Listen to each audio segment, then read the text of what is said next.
Assalamualaikum warahmatullahi wabarakatuh. Di sini saya akan menjelaskan tentang topik jurnal yang saya kutip, yaitu Entrepreneur Psychology.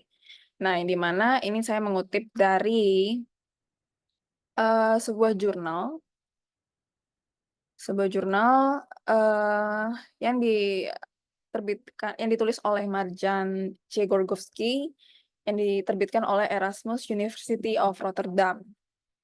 Nah, untuk kutipan yang saya kutip, itu ada di halaman 15, yang di mana di sini menjelaskan tentang framework dari psychological entrepreneur research. Nah, di sini tuh saya bisa menangkap beberapa konsep, yang di mana di sini tuh menjelaskan tentang kontribusi psikologi dalam kewirausahaan.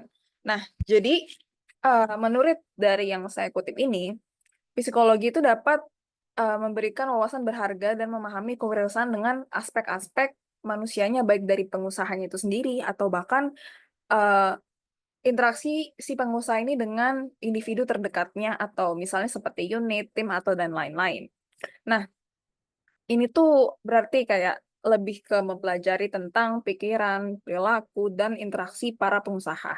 Jadi kalau misalnya berdasarkan yang dikutip di sini, em, terdapat sebuah konsep yang namanya itu perspektif multilevel, yang dimana disebut juga dengan dimensi A. Nah, ini tuh berarti melihat kewirausahaan tuh dari berbagai tingkatan gitu. Contohnya, eh, ini untuk dimensi A sendiri itu kayak dibagi menjadi tiga, yang dimana yang pertama adalah dalam diri individu, yaitu bagaimana pengusaha itu berpikir dan berperilaku. Jadi fokus pada si individu dari pengusaha itu sendiri. Terus yang kedua adalah antar individu, yaitu perbedaan antara satu pengusaha dengan yang lain gitu. Jadi kayak perbedaan atau perbandingan antara satu individu dengan individu yang lain. Terus yang ketiga adalah interaksi dengan lingkungan si pengusaha itu sendiri gitu. Nah, jadi maksudnya kayak gimana? Kan kalau misalnya pengusaha itu kan nggak akan mungkin buat kerja sendiri. Pasti mereka membutuhkan tim, unit, yang mereka harus berinteraksi, berorganisasi. Jadi di sini tuh lebih ke bagaimana interaksi si pengusaha itu sendiri tuh dengan lingkungan terdekatnya kayak gitu. Terus di konsep kedua di sini dijelasin ada yang namanya fase proses kewirausahaan yang bisa disebut juga dengan dimensi B. Jadi ini tuh mengacu pada tahapan yang dilalui dalam memulai sampai menjalankan usaha gitu. Jadi kayak penelitiannya tuh dilakukan untuk memahami bagaimana perilaku dan pemikiran pengusaha bagaimana perilaku dan pemikiran pengusaha yang berubah di setiap tahapnya gitu.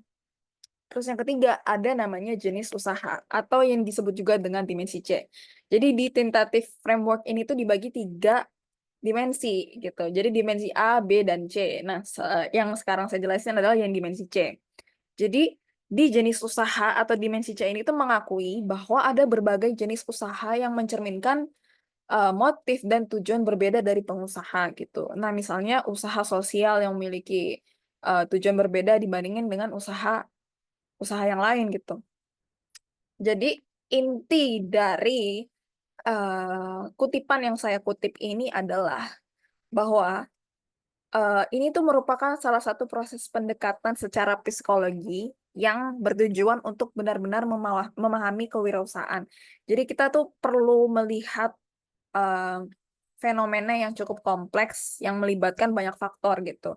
Jadi kayak nggak cukup kita itu harus mempelajari dari karakteristik individu dari si pengusaha itu sendiri, tapi kita tuh harus melihat dari berbagai banyak aspek gitu.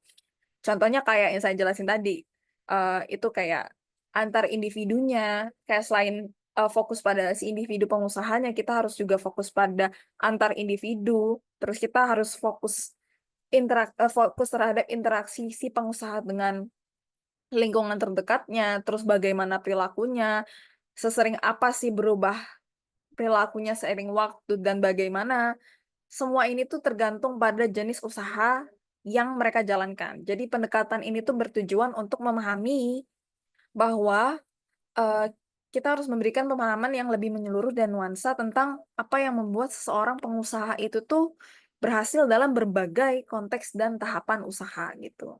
Sekian dari saya Diva Sahda Kusumawardhani dengan NRP 502111099, izin untuk menyampaikan, kutipan saya. Terima kasih.